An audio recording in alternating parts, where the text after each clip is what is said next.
Hey everyone, welcome to another episode of That's All Funny. Where everything's funny. That's the point of the show. That's the podcast. That's all funny. Everything's funny. um, now I'm just another day chilling. Getting ready to record the wrestling podcast with Gabe. If you want to listen to that, check out That's All Kayfabe. Available anywhere podcasts are available, and on the YouTube channel too. YouTube.com/. At Lorenzo Ariola. A lot of wrestling, always a lot of wrestling news. That's why I was like, man, Gabe's like the perfect guy to do it with because we're all marked for wrestling, and then like there's just so much to talk about in the world of wrestling. I didn't want to bore y'all with it unless it something like uber exciting or whatever, or something that can tie into whatever. But there's really like I don't know, it's whatever. I just really like wrestling, and there's a lot to talk about. What y'all want to talk about? But I'm just here. I've been really like I'm still training for that job. Hopefully, this other job works out so I can go to train on that other job and just jump from job to job to train, like I said. But then also, I've been like taking seriously wanting to write a children's book because I have like an idea for a children's book, and I don't know. I could kind of market it to the right. Like the whole ISOM thing. I kind of market it to the people on the right and say it's like an old style of children's book. I'll talk about it later. I'm pretty sure I've talked about it before. I call it like Gullible Gus and the Magical Cupcake. I have the idea there, but I've been really like seriously exploring it and writing it out, and I kind of want to like storyboard it and maybe have my niece draw it because I was telling my niece about it because she's 13, right? I don't know. Every year she changes ages, but I think she's like 13 or 14. And I've been telling her about it, and she was already getting ideas because she's really good at drawing. And I always want to share her drawings, but she always gets all embarrassed when I try to share them. But she really is like good at drawing, and I'd want her to like illustrate it, and it'd be pretty cool to write a children's book and have my niece illustrate it. And I don't know. It blow up. Who knows? I don't know. Anything could happen, right? But I'm gonna seriously work on that, and I'll let y'all know about it. But besides that, let's check out the news because that's what I like doing here. Checking out the news. How do I do it? Oh yeah, here you go. Target stopped selling product dedicated to civil rights icons after TikTok video shows errors. So I guess they were selling some sort of magnet toy that shows icons of civil rights. And some guy who has a TikTok posted on a video that he teaches US history, and there were rowdy discrepancies on the product. And so Target immediately was like, we will no longer be selling this product. We made them aware of the errors. And it's just like, dude, Target, y'all keep just fucking up, don't y'all? Like, can y'all not fuck up? like, you know, I've never liked shopping at Target. I've always thought they I feel like they're very stuck up. Like they think they should have higher prices than they deserve, but I don't know. That's why they probably get all that shoplifting because their prices are too high because they think they could charge that price and then have a Starbucks in there and think it's the destination or whatever when they have bathrooms like anyone else. So you go in there and there's shit everywhere because it's a regular bathroom. People are getting shit all over everything, right? If you want to be super uber about your shit or fancy, take your toilets out so no one can shit in your store.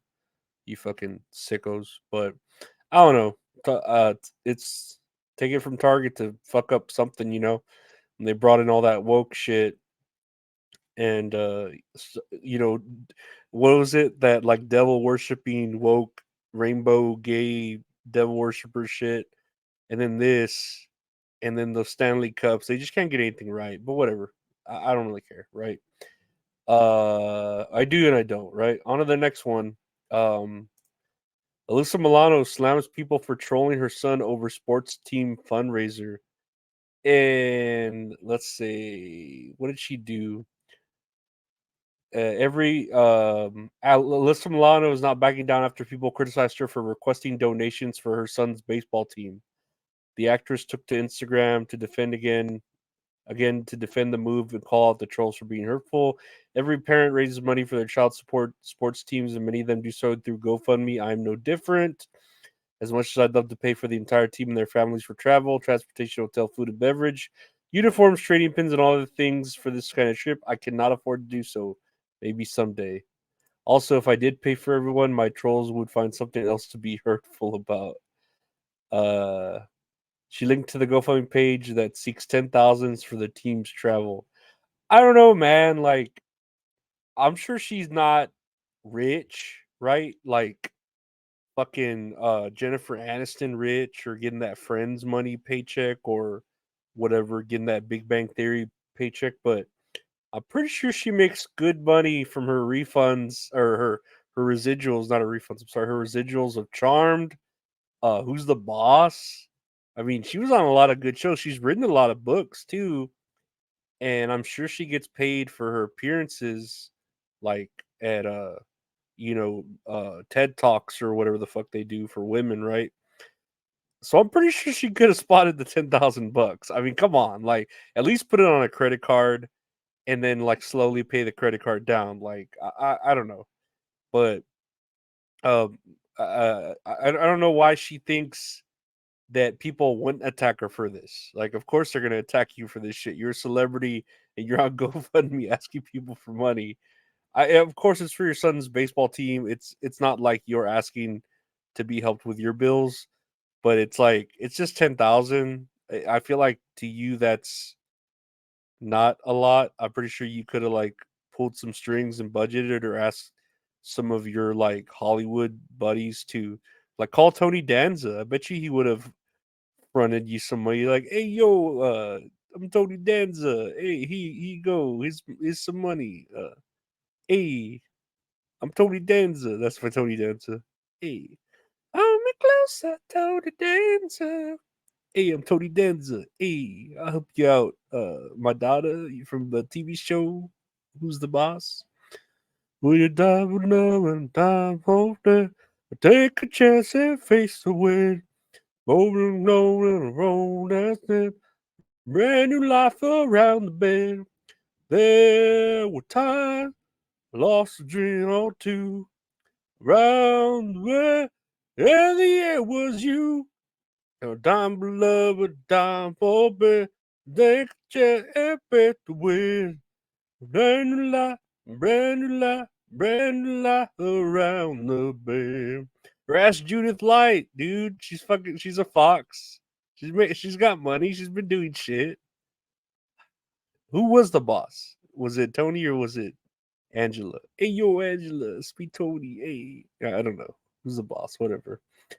Uh Speaking of money, she should probably ask Joe Rogan. Joe Rogan gets new Spotify deal worth up to 250 million. Oh my god, fucking hook, dude. Come on, I do daily podcasts. Like, come on, you can put me on your network, dude. Spotify has reached a deal with star podcaster Joe Rogan that will allow his show to be distributed broadly. So that's pretty rowdy. The estimated deal worth 250 million over its multi-year term. I wonder how many years that is, but involves an upfront minimum guarantee plus a revenue sharing agreement based on ad sales. That's pretty rowdy. And the fact that like he's allowed to go on other platforms, including YouTube, which previously was only on Spotify. So it's pretty fucking rowdy that they're allowing this for him to do this. But of course, they're going to share in the revenue.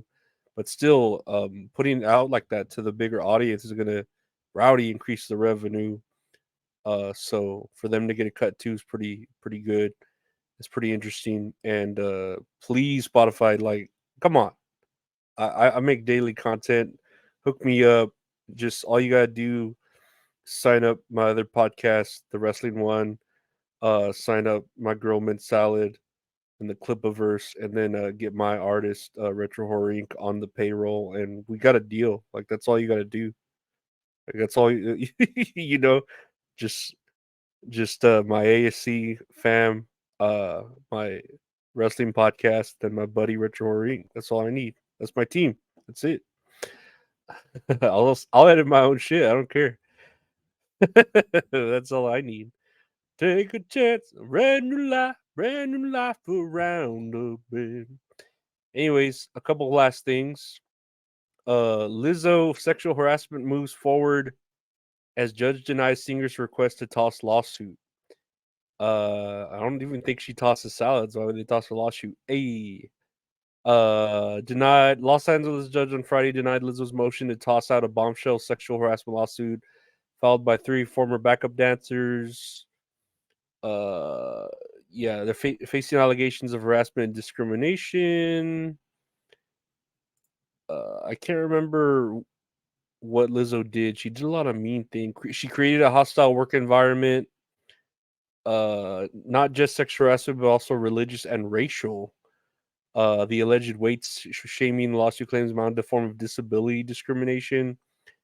One particular vivid allegation, Lizzo's accusers claim she pushed them to attend a live sex show at a venue in Amsterdam's famed red light district called Bannen Bar, and then pressured them to engage with the performers, including eating bananas protruding from the performers' vaginas. After Lizzo herself allegedly led a chant goading Davis to touch one performer's breasts. Uh, yeah, it's pretty. That's pretty bad. I mean, I wouldn't say Lizzo had like her music as a clean record, but that looks pretty bad when you were the face for like the black powerful woman who wasn't ashamed of herself. Now you got few things to be ashamed of. Uh, yep. I don't know if she'd eat fruit. I don't know if she would eat fruit. She'd just eat meat, like meat with all the fat in it. Speaking of music, though, and lastly, on music wise and black women, Megan the Stallion signs distribution deal with Warner Music Group, but will remain independent. And I thought this was interesting because when I saw that she signed a distribution deal with Warner Music Group, I was like, why? Why does she need to? If she's all like she's already pretty popular on her own, right? Like, why does she need to sign a deal and then you kind of make a deal with the devil? And especially nowadays, when you can put out your own music, you can be your own, you know, record label, whatever. But they announced an agreement that would enable the Savage rapper to remain an independent artist while also having access to the music company's global services, ranging from distribution and radio promotion to marketing. So Megan has full ownership of her masters and publishing and will release all future recordings through Hot Girl Productions, her independent music entertainment entity, while simultaneously working with Warner Music, what did I say? Warner Music Group and its affiliates. So that's interesting that Warner Music, they must be starving for like people if they're willing to sign deals like that where the person will remain owners of their own music and still on their own record label. That's interesting, you know. I don't know what they get out of it. Obviously they get something out of it, maybe like uh certain cuts of the profits whenever they're from certain other things, but I don't know. I don't think she needed to do this. But I mean, hell, if she's getting more money on top of it, why not? You know, and if she gets to own her own shit, that's pretty good because nowadays it's hard. Like years ago with the music industry, and I'm sure still kind of now.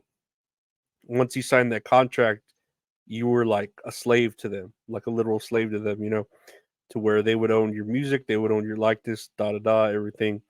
And now in the world of like self-publishing, and you could put on your own music and you can market yourself. There's really no need like for record companies and stuff like that. You look at whether you like them or not, Insane Clown Posse, they did a good job of marketing themselves back when even before the internet was like a thing, and you could do it or you could put out a music video. They were good at that, and they even like have studies of them and the way they marketed themselves through like you know economic studies of them to show like how marketing and all that helps. But I don't know. I'm interested to see stuff like this where companies are like Warner Music Group or Spotify, where they're making deals with whether they're musicians or Joe Rogan, like content creators, where they're just partnerships instead of like, oh, we own you. You know what I mean? So we get like we'll pay you, but then we get everything that you make or whatever. So I don't know. It's interesting of a deal, and I wish, cross my fingers, I don't care what deal I have to sign. Sign me up for any fucking deal. I'll go on Sirius. I'll go on fucking Spotify. I'll go on. I'm on Red Circle right now. I love Red Circle. You know, I get, I at least get the ads where it pays for the distribution, so I'm happy about that. But I mean, come on, I'm ready to read some ads and shit like that. So, you know, hit up your boy Lorenzo. He's all about that. Uh, that selling out, you know. But how can you blame him when that's all funny? Am I right? That's all funny podcast available anywhere podcasts are available. Just search "That's All Funny." I have another podcast called "That's All Kayfabe." I talked about earlier with my buddy Gabe. We talk about wrestling. That's all kayfabe. Uh, you can see the video of the podcast of that, and that's all kayfabe, and that's all funny on my YouTube channel, youtube.com/@ Lorenzo Ariola. On there, you know, have other videos, promote indie video games, talk about movies, have a live show called Tits and Areolas with Mint Salad from ASC Presents. We talk about movies, play a game. It's fun on Tuesdays. Check that out live. Or if you want to see archived episodes of it, check out her Patreon or check out my Patreon, patreon.com/. Lorenzo Ariola, where we have early episodes, bonus episodes, ad-free episodes, exclusive episodes, deleted episodes. I don't know, just extra stuff. Help support the podcast. $5 a month gets you everything there. And if you want to buy any t-shirts, merch, stickers, check out retrohorrorinc.com for that. Or if you want to commission some great art from a great artist, at Retro Horror Inc. on Instagram, the Bret Hart Graphic Art. Check them out. And I want to thank my Patreon members for the support. Thank y'all for listening. See you tomorrow.